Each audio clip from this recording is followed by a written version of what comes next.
Matindi ding tinutukan at inabangan ng mga taga-Navotas ang laban ng pambansang kamao kontra kay Floyd Mayweather Jr. kahapon. Nagbabalik ang aming kasama si Julius Disamburon.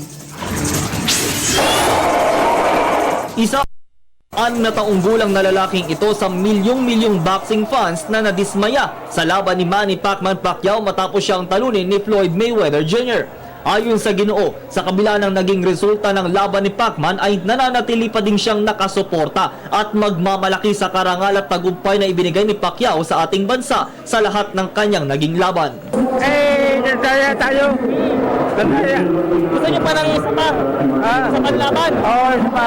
Limat. Kailangan, limat. Kaya patulogin. Tatakbo-takbo lang nila eh. Mahirap mahuli yan. Pagkapatapos yung laban eh, puro takbo. Marami sa ating mga kababayan ang tila nagtataka kung paano nanalo si Mayweather. Gayong kitang-kita na tumatakbo lang siya at bawang si Pacman lang ang nagpapakawala ng mga suntok.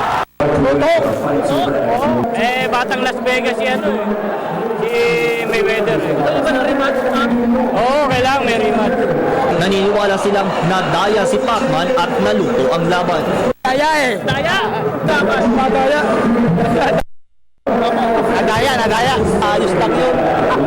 Wala, talo. Para sa ilan, bahagi na ng kasaysayan ang naging laban ng dalawang boxer na siyang binansagan pang the fight of the century. Pero dito lang din nila naramdaman na boring at hindi patas ang laro ng kalaban ni Pacquiao. Talagang madaya si Mayweather. Talagang nandoon na talaga yung lumilitaw yung pagkagulang niya. Kaya dapat mag-rematch ulit para malaman talaga kung sino magaling. Tuloy-tuloy namang nasubaybayan ng mga residente ng lungsod ng Navotas ang laban ni Pacman dahil sa inilaang libreng panooran ng mahalaan.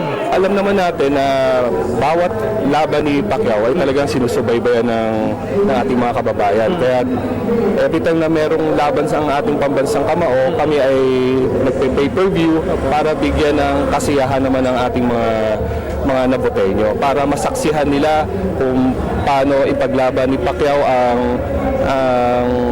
ang ating mga kababayan na merong pangarap na gustong sundan na katulad ni Pacquiao. Nagpapasalamat naman ang bawat isa kay Pacquiao sa kanyang ibinigay na sakripisyo upang maipakita sa mundo ang galing ng mga Pilipino sa larangan ng palakasan. Nagpapasalamat kami dahil hindi niya binibigo ang ating mga kababayang Pilipino at hindi rin naman niya binibigo ang mga umaasa sa kanya na dahil sa kanya nakikilala sa buong mundo ang Pilipinas. Para sa Telebisyon ng Bayan, ako si Julius Disamburon.